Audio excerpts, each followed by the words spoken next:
बल्कि मोदी साहब ने अपना स्टैचर मजीद बड़ा कर लिया है कि वो जब गए रशिया और उन्होंने मॉस्को में पुतिन साहब के सामने बैठ के जो हॉस्पिटल पे अटैक हुआ है और जो हम बच्चे 36 लोगों की डेथ हुई जिसमें बच्चे भी थे, और उन्होंने एक्सप्रेस किया कि जब बच्चा किसी का मरता है तो उस पर तकलीफ कितनी होती है। तो मैं यही मेरी आइडियोलॉजी है। अफगानिस्तान पीछे था, आज वो हमसे आ गया और हम इंडिया तो आज किधर से किधर चला गया। हम उसी 21वीं सदी के लोग 70 साल पीछे दौर में जा रहे हैं। अफगानिस्तान में 20 साल जंग रही है अमेरिका की, ठीक है। आज वहाँ के जो पैसे हैं वो पाकिस्तानी रुपये से ज्यादा है। पिछले 2 महीने पहले कैंसर का पेशेंट आया था, तो मैं उनको शौकत खाना हॉस्पिटल लेके अफगानिस्तान से। जी। तो मेरी साल के बाद मुझे कहते हाँ जी आपका पाकिस्तान का तो पैसे बहुत कम है। मैंने कहा किस तरह? कहते जी मैंने अफगानिस्तान के पता नहीं 150-200 रुपए यहाँ पे लेके आया हूँ, कालदार जिसको कहते हैं, और यहाँ पे मुझे 970 रुपए मिले हैं पाकिस्तान। इंडिया रशिया के पास भी जाता है।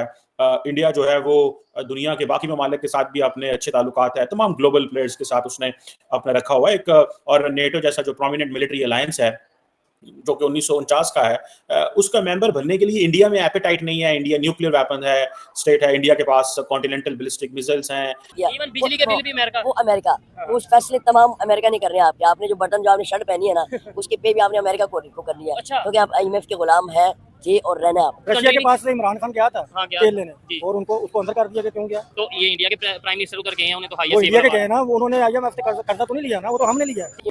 If I have to do something with Pakistan, सबसे पहला काम जो मैं वहां करूंगा, पाकिस्तान के जितने नेबर हैं लेकिन पर्टिकुलरली भारत के साथ रिलेशनशिप बिल्कुल ऐसे होने चाहिए कि जिस तरह नेबर्स के होते हैं और जिस तरह हमारे रिलेशनशिप सदियों से हम इकट्ठे रहे हैं। जय हिंद दोस्तों। दुनिया में भारत की बढ़ती ताकत देख के पाक मीडिया हैरान है, और वहीं दूसरी तरफ देखा जाए तो पाकिस्तान की तो मतलब जो हालत इस बद से बदतर ही होती जा रही है, क्योंकि वहाँ तो खाने को लेके लाले मचे हुए लोग आटे को लेके तरस रहे हैं, वहाँ पे लोग भूखे मर रहे हैं। और फिर जो लोग बात करते हैं कि भारत हमसे इतना आगे क्यों निकलता जा रहा है, क्योंकि पाकिस्तान में जो सरकार में आता है वो अपनी जेब भरता है, उनको पाकिस्तानी पब्लिक से तो कोई लेना देना होता नहीं, वो सिर्फ अपनी जेब भरते हैं और दुनिया पाकिस्तान छोड़ के निकल जाते हैं। वहाँ के लोगों को अपने देश से मतलब नहीं है, वहाँ के लोगों को सिर्फ अपनी जेब भरने से मतलब है, और जेब भर के सीधा इंग्लैंड वगैरह देश में निकल जाते हैं। और फिर जो लोग बातें करते हैं कि भारत हमसे इतना आगे क्यों निकल गया, हमारे पास तो कुछ नहीं बचा, हम तो अब भूखे मर रहे हैं। और अभी इस वक्त दुनिया में जो मोदी जी की इज्जत बढ़ती जा रही है वो पाकिस्तान की मीडिया से देखा नहीं जा रहा है। और वहीं पाकिस्तान के प्रधानमंत्री जब कहीं जाते हैं तो उनको तो मतलब ऐसी तो 1% भी इतना जो स्वागत मोदी जी को मिला वो भी नहीं मिलता है, क्योंकि दुनिया समझ जाती है कि पाकिस्तानी अगर हमारे यहाँ आए हैं तो ये जरूर पैसे मांगेंगे, भीख मांगेंगे, कटोरा लेके आए होंगे। जिस देश भी जाते हैं वहाँ भीख मांगने लगते हैं कि हमारे देश में काफ़ी भुखमरी है, हमारे देश में काफ़ी गरीबी है, हमको मिटानी है, ये करना है, वो करना है। आ जाएं तो इंडिया जो है ना वो बड़ा इंपॉर्टेंट है अमेरिका के लिए। जापान की तो हमें समझ आती है कि Japan is going to be, वो तो चला गया। जापान को आजकल ये कहा जा रहा है अपना डिफेंस बजट बढ़ाओ। जापान की कॉन्स्टिट्यूशन का एक आर्टिकल 9 है जो कहता है कि भाई आप फौज नहीं रख सकते। अब वो सोच रहे हैं कि हम फौज भी रखें, सारा कुछ करें, because the threat is imminent. और जापानीज जो हैं वो अमेरिका के बगैर नहीं हिलते when it comes to defence. South Korea भी है, इंडिया ऐसा नहीं है। इंडिया के पास अपनी हर चीज मौजूद है। चाइना कभी भी कोशिश नहीं करेगा इंडिया पे हमला करने की, ठीक है। इंडिया को बार बार ये ऑफरें कराई जा रही हैं, माजी में भी ये बात हुई है कि इंडिया जो है इसका हिस्सा बने। इंडिया इतना केयरफुल है कि इंडिया क्वाड के कभी मिलिट्री कंपोनेंट उन्होंने नहीं बनने दिया, इसीलिए American came up with this idea of AUKUS. उसमें बेसिकली ऑस्ट्रेलिया को ऑन बोर्ड लेना था कि Australia should stay away from the European partners of America, जो फ्रांस जो है वो दे रहा था उनको सबमरीन्स वगैरह। अब ये कहा जा रहा है कि जैसे फ्रेंच प्रेसिडेंट इमैनुअल मैक्रोन ने कहा कि हम बड़े परेशान हैं कि नेटो ऑफिस जो है वो चाइना के बैकयार्ड में खोल रहा है अमेरिका। याद रखें, France will be more interested to engage with India rather than Japan, because उनको पता है Japan is a sold case in terms of अपनी policy, sovereignty, they don't have anything to share and say and all that.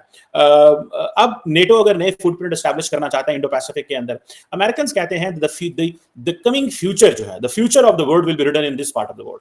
मुस्तकबिल यहाँ लिखा जाना है। जो ग्लोबल लिटरेचर है वो जैसे फॉर एग्जांपल पिछले 20 साल 9/11 के बाद से लेके अमेरिका की 2021 की विड्रॉल तक जो लिटरेचर लिखा गया वो पाकिस्तान के इर्द गिर्द लिखा गया, और पाकिस्तान को इंतहाई गंदा उस लिटरेचर में जो है वो किया गया, और हमारी पोजीशन भी बड़ी कॉम्प्रोमाइज हुई। हम बड़े वो जिसे कहते हैं ना अजीब किस्म की हर किताब पाकिस्तान के खिलाफ, हर टॉक शो पाकिस्तान के खिलाफ, हर दुनिया के कैपिटल में हमारे खिलाफ बातें हुई, डिस्पाइट द फैक्ट कि पाकिस्तान ने दहशतगर्दी की जंग में दुनिया का साथ दिया है। लेकिन पब्लिक लेवल पे हुकूमतें नहीं बोलती, लेकिन पब्लिक ओपिनियन में पाकिस्तान को गंदा किया जाता है। जी ये तालिबान के साथ था, वो ये था, वो तो सारी बात है। पाकिस्तान अपने नेशनल इंटरेस्ट को देखता है। पाकिस्तान ने ये थोड़ी देखना होता है कि अमेरिका की हर बात थोड़ी माननी होती है या बाकी पार्टनर्स की हर बात थोड़ी माननी होती है। बहरहाल अब ये जो चाइनीज अमेरिकन्स कहते हैं कि नेटो का ऑफिस लाइजन होना चाहिए, यूरोपियंस कहते हैं, मैंने प्रेसिडेंट इमैनुअल मैक्रोन की बात की, वो कहता है कि जी नेटो चाइना के बैकयार्ड में करना ये टेंशन, यूरोपियंस नहीं लड़ना चाहते चीन के साथ। वो कहते हैं कि चाइना जो है it's not a threat, to the democracy. It's not expanding its political and ideological जो ड्रीम्स हैं या अपना जो व्यू है उसको एक्सपैंड नहीं कर रहा. तो हमें क्यों जरूरत है? वो आप बिजनेस की बात कर रहा है, इकोनॉमी की बात कर रहा है, तो हमें उससे एंगेज करना चाहिए. सो और देन चाइनीज है बड़े स्मार्ट हैं इन चीजों में. उनको पता है अगर हमने पॉलिटिकल एक्सपेंशनिज्म की बात की तो अमेरिका के पास अभी देखें ना, अभी अमेरिका इस सारे खिते में एक ही बात कर रहा है कि जी there is a war and fight between authoritarianism and democracy and all this. ठीक है, इंडियंस जो है ना, इंडियंस को कोई गर्ज नहीं है कि आपकी वैल्यूज क्या हैं और क्या है. इंडिया को गर्ज है अपने नेशनल इंटरेस्ट से. आजकल अमेरिका, इंडिया के बारे में सारा अमेरिका और बाकी दुनिया में एक ही लिटरेचर लिखा जा रहा है.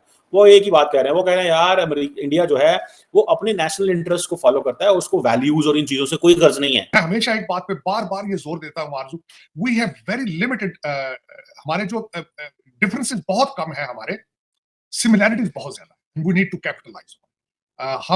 मैं हमेशा ये कहता हूँ, कल परसों भी किसी से बात कर रहा था, we are sons of the Indus valley, we are the sons of sons and daughters of the Indus river.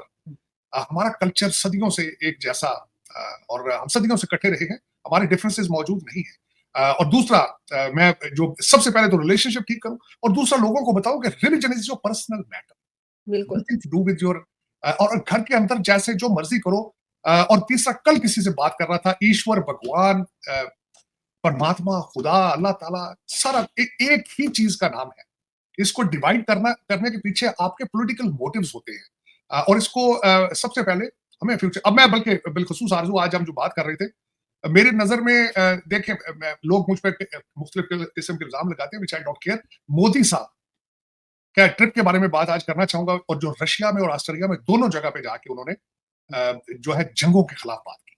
मैं हमेशा यही कहता हूं कि जंगें सोल्यूशन नहीं है, बल्कि मोदी साहब ने अपना स्टैचर मजीद बड़ा कर लिया है कि वो जब गए रशिया, और उन्होंने मॉस्को में पुतिन साहब के सामने बैठ के, जो हॉस्पिटल पे अटैक हुआ है और जो हम बच्चे 36 लोगों की डेथ हुई जिसमें बच्चे भी थे, और उन्होंने एक्सप्रेस किया कि जब बच्चा किसी का मरता है तो उस पर तकलीफ कितनी होती है. तो मैं, यही मेरी आइडियोलॉजी है ओरिजिनली. मैं ये कहता हूँ कि जंगें, किसी को मारना सोल्यूशन नहीं है. कश्मीर में फिर दहशतगर्दी के वाकयात बढ़ गए.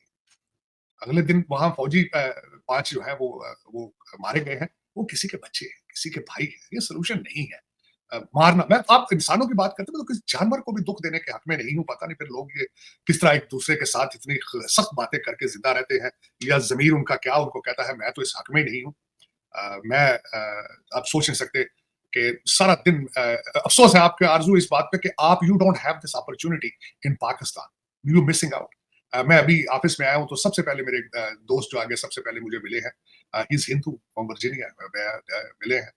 और हमारे we are beyond religious basis पे, हम भाई हैं एक दूसरे के. You are missing it. हम लोग यहाँ पे एंजॉय करते हैं, लोग भारत में भी एंजॉय करते हैं. इस इलेक्शन में मैं इस वक्त